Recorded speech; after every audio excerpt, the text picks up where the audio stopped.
Something that I often share with a lot of my clients is the distinction between discipline and devotion. Because so many of us on this journey of personal growth and development become so hell bent on being disciplined. But when we think about the word discipline, right, what is the context in which we have been disciplined in our life? Often we were disciplined by our parents. We were disciplined by the school system. We were disciplined by society to do the right thing. And if we weren't disciplined, if we didn't do the right thing, what would happen?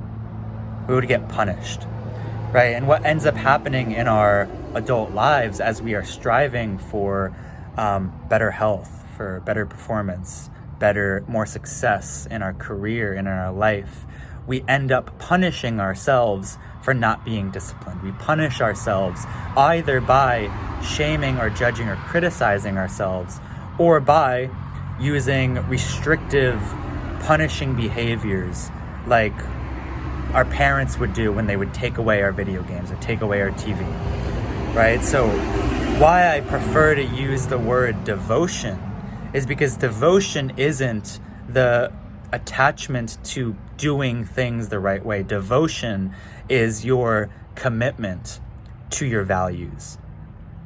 Discipline is your commitment to actions. However, devotion is your commitment to your values. And if we can focus ourselves on our values, then it becomes less rigid.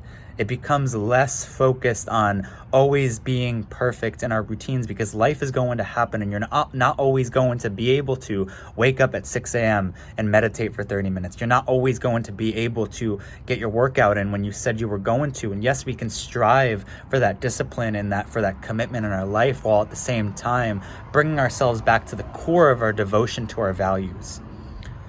Right? Because the discipline to actions, that's going to change. That's always going to change and shift, and we're not always going to be able to show up to the actions that we may commit to. But what we can always do is bring ourselves back to the center and the connection to our values, which are never changing. Our values certainly grow and evolve, but once you have a value, for example, my value of integrity is never going to change. There's never going to come a point in my life where I decide, you know what, integrity just isn't a value of mine anymore. And for another example, like love, unconditional love and compassion is a value of mine. There's never going to come a point in my life where I decide, you know what, I'm just going to be a shitty person now and I'm going to be rude to everyone.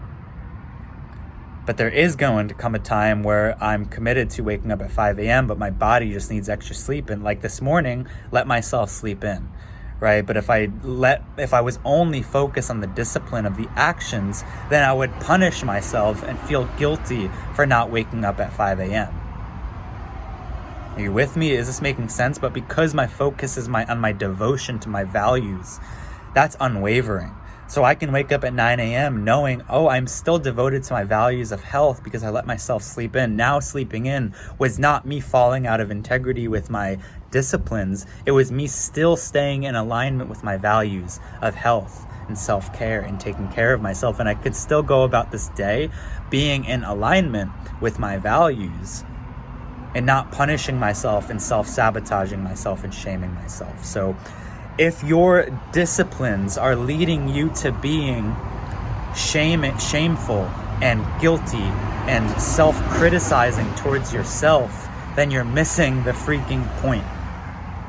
These disciplines are not meant to be restrictive measures for you to punish and control yourself. These disciplines are meant to be practices and tools to help you reclaim and remember who you are and to reconnect with yourself on a deeper level. So if your disciplines are leading you to beating yourself up, then you need to take a large step back and come back into a remembrance of why you're doing any of this, which is often your values. So let go of your attachment to your disciplines for a moment and just take a second to reflect on what are your values. And start there. Start by being devoted to your values and allow the disciplines to build on top of that. Permission to be imperfect here. Give yourself permission to be imperfect because God made you as imperfect and perfect at the same time. So Come back to your devotions. Come back to your value. You're doing enough.